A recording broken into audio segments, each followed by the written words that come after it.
Hello everyone, welcome back to my YouTube channel.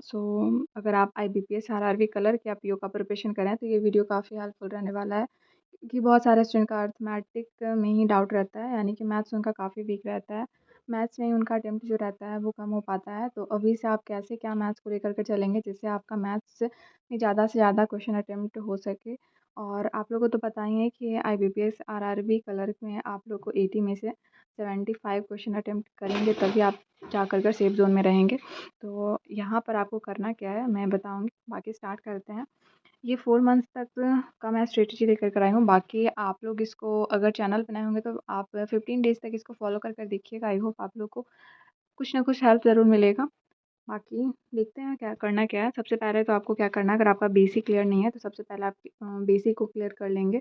जैसे ही आपका basic clear होगा वैसे ही फिर आप क्या करेंगे, डेली प्रैक्टिस करना स्टार्ट करेंगे। सिंप्लीफिकेशन का क्वेश्चन डेली आपको प्रैक्टिस करना है, एंड उसके बाद फिर नंबर सीरीज़ का भी डेली क्वेश्चन प्रैक्टिस करना है। एंड नेक्स्ट क्वाड्रेटिक इक्वेशन का भी आप लोग को सॉल्व करना है। बाकी आप लोग को देख लीजिएगा कि डेली आप अपने टाइम के अकॉर्डिंग देख लीजिएगा कि डेली आप लोग को सिंप्लीफिकेशन कितना आप सॉल्व कर ले रहे हैं, जिससे आपका सारा सब्जेक्ट आप लेकर के चल रहे हो। क्योंकि बस मैथ्स में ही ध्यान नहीं देना है, आपको इंग्लिश, रीजनिंग सभी को लेकर के चलना है। क्योंकि अगर प्री प्लस मेंस दोनों क्वालिफाई करना है तो आपको अभी से ही मेंस को भी लेकर के चलना पड़ेगा। और मेंस में इंग्लिश रहता है और जीके सब रहता है, तो उसको भी आपको लेकर के चलना होगा। तो यहाँ पर जो आपका सिंप्लीफिकेशन हो गया, नंबर सीरीज़ हो गया, क्वाड्रेटिक हो गया, ये आपको क्या करना है, आप अपने टाइम के अकॉर्डिंग देख लीजिएगा अगर आपके पास टाइम रहता है। ऐसे तो मिनिमम में आप सिंप्लीफिकेशन को 10 डेली सॉल्व करिएगा, बाकी नंबर सीरीज़ को 5 लेकर के चलिएगा डेली। एंड क्वाड्रेटिक इक्वेशन भी 5 डेली सॉल्व करिएगा। बाकी अगर आपके पास अगर टाइम अगर रहता है तो आप और ज़्यादा भी क्वेश्चन प्रैक्टिस करेंगे। जितना ज़्यादा क्वेश्चन प्रैक्टिस करेंगे उतना सही आप लोग के लिए रहेगा। बाकी आप लोगों को क्या करना है, डीआई सॉल्व करना है। डीआई आप लोग को डेली ज़रूरी सॉल्व करना है और डेली टारगेट लेकर के चलिएगा कि आपको डीआई 5 डेली सॉल्व करना है और प्री लेवल का सॉल्व करना है। उसके बाद जैसा कि मैं भी बताई कि आपको मेंस को भी लेकर के चलना पड़ेगा, तो मेंस का भी आप लोग को क्या करना है, 2 डीआई डेली सॉल्व करना है। अगर आप अभी से पर डे अगर 2 डीआई सॉल्व करेंगे तो मेंस का एग्ज़ाम आते आते आप बहुत ज़्यादा डीआई सॉल्व कर लेंगे, और ऐसे में आपका डीआई जो है वो काफ़ी अच्छा हो जाएगा। क्योंकि बहुत सारे स्टूडेंट मेंस में डीआई को लेकर कर ही उनको डाउट रहता है कि पता नहीं डीआई कैसा क्या आएगा या फिर सॉल्व होगा या नहीं होगा। तो अगर आप अभी से डीआई मेंस का सॉल्व करेंगे दो दो, तो आपके लिए जब मेंस का एग्ज़ाम आएगा तो डीआई काफ़ी इजी हो जाएगा। बाकी अर्थमेटिक पे आप लोग को ध्यान देना है, और अर्थ जैसा कि मैं बताई कि बेसिक क्लियर करने के बाद आप लोग को इन सभी चैप्टर पे आना है। एंड उसके बाद फिर अर्थमेटिक का आप लोग अर्थमेटिक का भी आप अपने टाइम के अकॉर्डिंग देख लीजिएगा।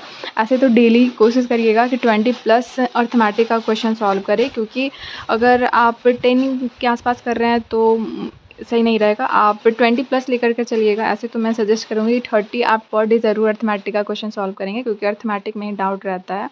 बाकी उसके बाद आपको क्या करना है, सेक्शनल टेस्ट लगाना है। सेक्शनल टेस्ट या फिर आपको क्या करना है, अगर आप सेक्शनल टेस्ट या फिर चैप्टर वाइज टेस्ट लगाते हैं तो आपको ऐसे पता चलेगा। ऐसे चैप्टर वाइज जब टेस्ट लगाते हैं तो पता चलता है कि ये मेरा चैप्टर कितना स्ट्रॉन्ग है या फिर कितना वीक है।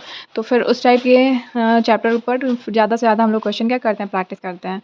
तो आप लोग अगर सेक्शनल टेस्ट या फिर चैप्टर वाइज टेस्ट लगाते हैं तो उससे आप लोग को समझ में आएगा कि आपका सेक्शनल टेस्ट में आप लोग को ये समझ में आएगा कि आपका कितना स्कोर बन रहा है मैथ्स में, और कौन सा ऐसा टॉपिक है जो आपका वीक है, तो आप उसको सही कर सकते हैं। और चैप्टर वाइज में आपका क्या होगा, अगर आप चैप्टर वाइज टेस्ट लगाते हैं जैसे एसआई का हो गया, फिर प्रॉफिट का हो गया, तो वहाँ पर आप लोगों को समझ में आएगा कि आपका एसआई सीआई में कैसे आप हैं, यानी कि आप कितना क्वेश्चन को अटेम्प्ट कर पा रहे हो। तो आप ज़रूर ही सेक्शनल टेस्ट लगाएंगे। अगर आप चैप्टर वाइज नहीं दे पा रहे हैं तो आप सेक्शनल ज़रूर देंगे, क्योंकि सेक्शनल में आपका ओवरऑल बताता है कि आपका कितना स्कोर बन रहा है। तो इसको फॉलो कर कर आप लोग ज़रूर देखिएगा, बेसिक क्लियर हो जाएगा। वैसे ही आप लोग को क्या करना है, 10 सिंप्लीफिकेशन का क्वेश्चन सॉल्व करना है, 5 आप लोग को नंबर सीरीज सॉल्व करना है, 5 क्वाड्रेटिक सॉल्व करना है, एंड 5 आपको डीआई प्री का सॉल्व करना है। एंड उसके बाद 2 मेंस का आप लोग डीआई डेली ज़रूर सॉल्व करिएगा। उसके बाद अर्थमेटिक का मिनिमम आप लोग को 30 क्वेश्चन सॉल्व करना है, और एक क्या करना है, आप लोग को डेली सेक्शनल टेस्ट लगाना है, जिससे आप लोग को आइडिया होगा कि आपका स्कोर कितना बन रहा है। सबसे पहले तो आप बेसिक क्लियर ज़रूर कर लेंगे, और उसके बाद आप क्या करेंगे, जैसे बेसिक जब आप क्लियर कर रहे होंगे तो वहाँ पर आप फर्स्ट प्रॉफिट लॉस को अगर आप कंप्लीट किए हैं तो उसका आप क्या करेंगे, चैप्टर वाइज टेस्ट लगाएंगे। और जब आपका सारा बेसिक में सारा चैप्टर जब क्लियर हो जाएगा तब आप क्या करेंगे, सेक्शनल टेस्ट पर आएंगे। उसके बाद इन सभी पर आप लोग को क्या करना है, ध्यान देना है। ऐसा नहीं है कि अगर आप अर्थमेटिक आपका वीक है तो बस आप अर्थमेटिक पे ही ध्यान देंगे, इन सभी चैप्टर पे आप लोग को ध्यान देना पड़ेगा, तब जाकर कर आपका स्पीड मैथ जो है वो सही हो पाएगा। क्योंकि मेनली प्री में टाइमिंग देखना रहता है, क्योंकि टाइमिंग बहुत कम रहता है, तो आपका स्पीड सही होगा तभी आप टाइम को मेंटेन कर पाएंगे।